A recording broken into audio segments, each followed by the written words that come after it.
प्रिय विद्यार्थियों, पूर्व के वीडियो में हमने रीति काल की अलंकार प्रियता की चर्चा की।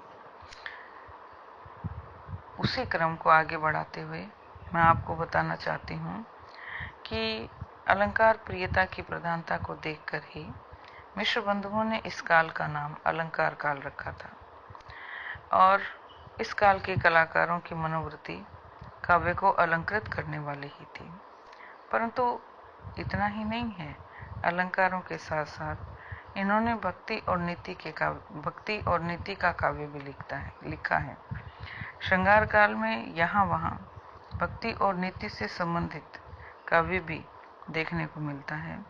इसका आधार न तो भक्ति का वर्णन करना था और न ही नीति का, बल्कि भक्ति कालीन कुछ विवेचन इस काल में आ गया था।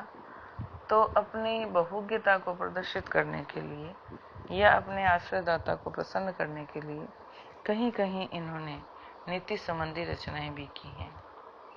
वरना इनका मुख्य जो स्वरूप था वो तो राधा कृष्ण का नाम लेकर नारी के श्रृंगारिक हाव भाव और नारी के सौंदर्य का चित्रण करना ही था। नीतिगत वाक्यों में इन्होंने अपने ज्ञान की प्रभुता को जमाने का प्रयास किया। जैसे नर की अरु नर नीर की गति एक ही कर जोई, जे तो नीचो हो चले ते तो ऊंचो हो। इस काल के कवि ढलते हुए यौवन तक की श्रृंगार की रचना करते रहे और वृद्धावस्था में भक्ति और नीति के दोहे लिखकर इन्हें ऐसा प्रतीत हुआ कि जीवन भर इन्होंने जो पाप किया है उससे मुक्ति मिल जाएगी।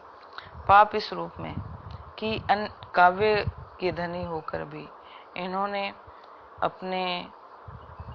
अपनी विशिष्टता को, अपने योग्यता को भक्ति या ईश्वर के ध्यान में न लगाकर पूरा जीवन नारी का सौंदर्य चित्रण करने में लगा दिया। उस पश्चाताप को हो सकता है भक्ति और नीति के दोहों में बदलकर ये प्रस्तुत करना चाह रहे हैं। डॉक्टर नगेंद्र का मत है कि ये भक्ति भी उनकी श्रृंगारिकता का ही अंग थी। जीवन की अतिशय रसिकता में जब ये लोग घबरा उठते होंगे तो राधा कृष्ण का यही अनुराग उनके धर्म भीरू मनों को आश्वासन देता होगा, ऐसा डॉक्टर नगेंद्र का मत है।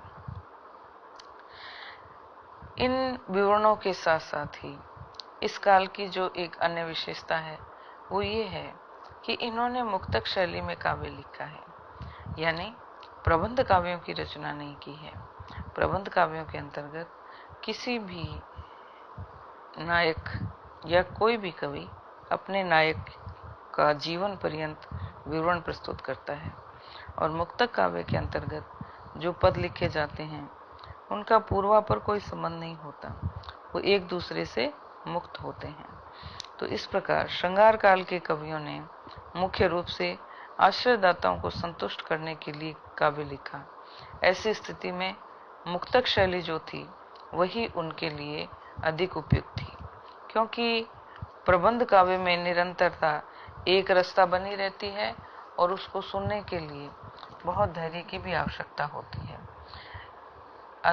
इन चीजों का इन कवियों के पास अभाव था और इसलिए श्रृंगार कालीन कवियों ने मुक्तक शैली को अपनाया। ये सत्सई परंपरा से प्रभावित रहे